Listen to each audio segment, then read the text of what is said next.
Good morning. This is John from the Springs Mennonite Church, and I'm happy to be with you today to start a new week and to talk about another topic. I want to share some encouraging words with you today on the topic of speaking quietly. Now, I know a few folks who speak so quietly you can't ever hear them. If you're one of those, maybe you don't need to listen. But I'm not talking about those kinds of folks. I'm talking about regular folks like you and me, wherever we are in our lives and our situations. And I want to start out with a passage from James. Perhaps you've heard it or heard of it. And it says in James chapter 3, beginning with verse 3, we can make a large horse go wherever we want by means of a small bit in its mouth. And a small rudder makes a huge ship turn wherever the pilot chooses, even though the winds are strong. In the same way, the tongue is a small thing that makes grand speeches. But a tiny spark can set a great forest on fire. And among all the parts of the body, the tongue is a flame of fire.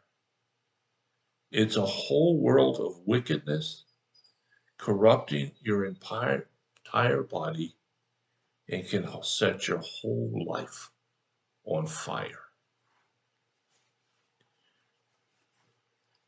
I used to raise Persian draft horses. At one time, I had 14 of them. And if you've never been around a draft horse, all I can say is they're pretty big fellows. My smallest mare was probably 2,200 pounds. Her back was at least up to my shoulders, and I'm 6'1". And their rear ends were at least 3 feet across.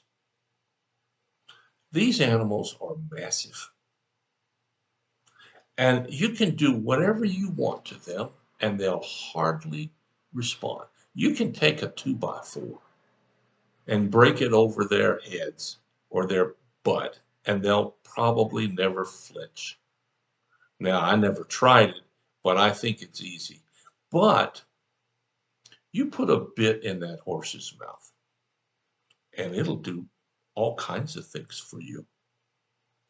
Something as small as a piece of metal across the mouth will guide that monstrous of horse. Well, it goes on to say here that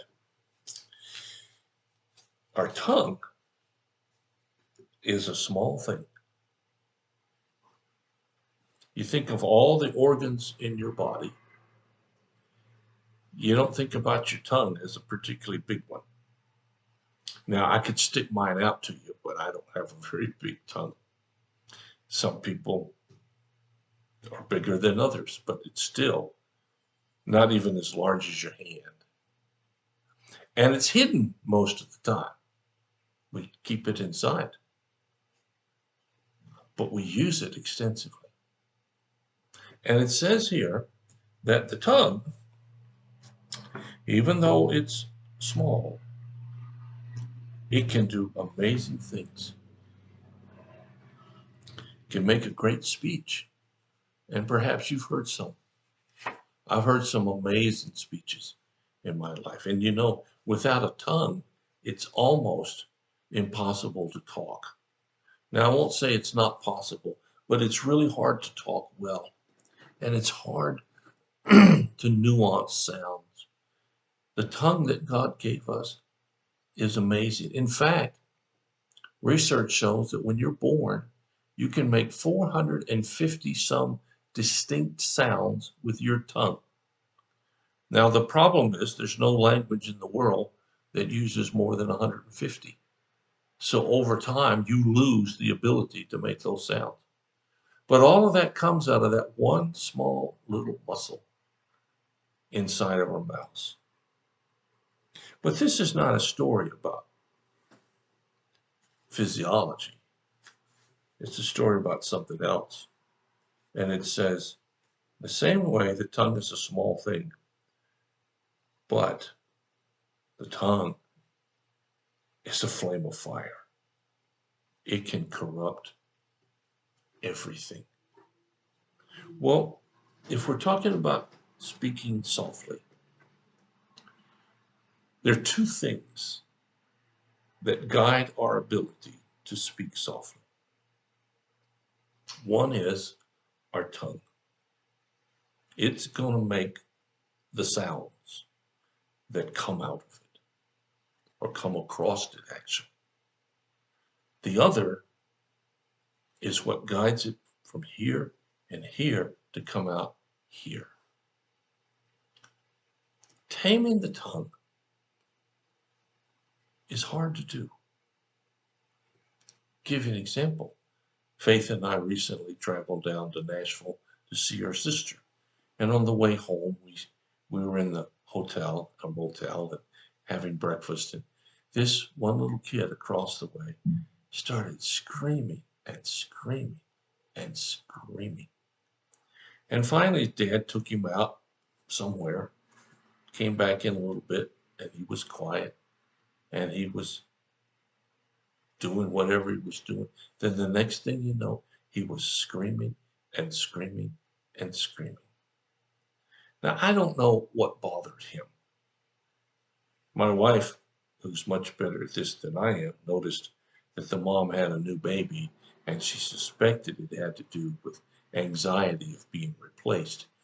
Apparently, that happens when you have new babies and older little kids. But the fact is that his tongue made a racket among everything else. We need to control our tongues. It's one thing to think a hatred thought or an angry thought. It's another thing to say it. Once it comes out of the tongue, it affects whoever's around. Speaking softly is the first step at doing what God wants you to do. So many times we react to situations. We respond rather than act accordingly. Then we have to try to say, oh gosh, I shouldn't have done that. I'm sorry. But it's hard to take them back. God wants us to live a life that's based on goodness and love. And I'll talk about some of that later. But we can't do that unless we speak quietly. So for you and I, if you have trouble doing that, then we have to learn how to think and get our hearts right before we blurt out with our words. That's what God does. That's what he wants us to do. So you think about yourself this week. I'll talk about some other things. We'll see how this works out.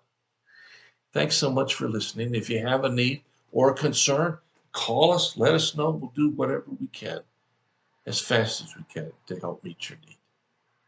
Thanks for listening. God bless you. I'll be back tomorrow.